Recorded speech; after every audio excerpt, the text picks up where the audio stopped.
I'm pleased to report that we have now made a decisive breakthrough.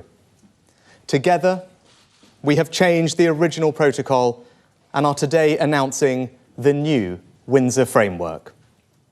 I believe the Windsor Framework marks a turning point for the people of Northern Ireland. Labour is determined to act in the national interests of our country and of Northern Ireland. It's very likely that if a deal does emerge, it will be an improvement on the Northern Ireland Protocol deal that was struck by Boris Johnson. He tells us that the border in the Irish Sea has now gone. There'll be a green lane for goods that move back and forth between the mainland and Northern Ireland. Though we did concede, there still would be checks on up to 5% of those goods.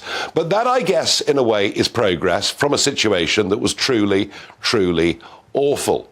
Northern Ireland is in the unbelievably special position, unique position in the entire world, European continent, in having privileged access, not just to the UK home market, but also the European Union single market. Nobody else has that. No one. Only you guys, only here. And that is the prize. This is business investment, how much money people are putting into the UK from overseas in particular. And you can see it went down post-Brexit. Here's where it might have gone were it not for Brexit. That's a kind of counterfactual that's been designed by an economist at the Bank of England. And the gap there, it's about 1.3% of GDP. It may not sound like much, but actually that works out at about £1,000 per household. So the hope is that this deal might start to change the mood to repair some of that damage. So what's your message to Brexiteers, sir? It's a very good deal for the people of Northern Ireland.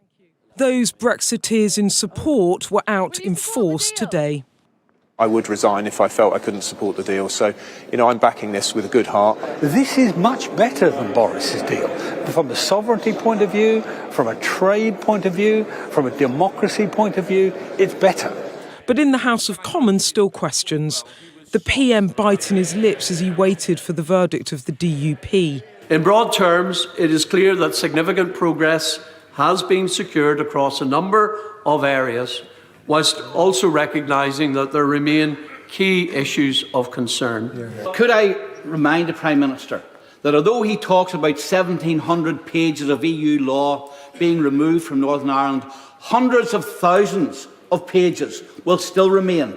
Can he understand why we don't have confidence in that and why we still fear that our position within the United Kingdom is not going to be restored by this agreement? I find it very difficult to vote for something like this myself, because I believed that we should have done something different. And in the meantime, I will continue to campaign for what I thought of and what I think of as Brexit and the logic of Brexit. Because this is nothing if it is not a Brexit government. And Brexit is nothing if we in this country don't do things differently. The absolute nub of this agreement, and whether it passes the fit and proper test, is around the issue of sovereignty. Clearly, if a court in Strasbourg, if the European Union's own court in Strasbourg still has the final say, then Northern Ireland simply hasn't got Brexit in any recognisable way. Beginning, I'm asking you to what extent do you blame Rishi Sunak for Boris Johnson's demise? It's not a secret that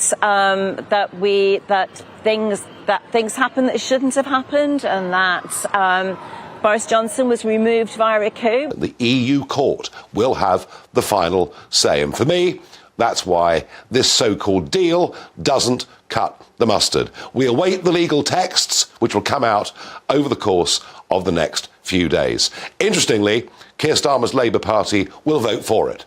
I don't think, as I predicted last week, we'll see any cabinet resignations. Oh yes, there'll be some of the ERG will kick up a fuss when they realise what they've been told by the Prime Minister isn't the truth. Although it's not him we should blame. It's Theresa May and Ollie Robbins, or now Lord Robbins, of course, for his wonderful skills at negotiating. Barnier, Verhofstadt and the others deliberately used Northern Ireland to trap the British negotiators. They did it brilliantly, and we're living with the consequences.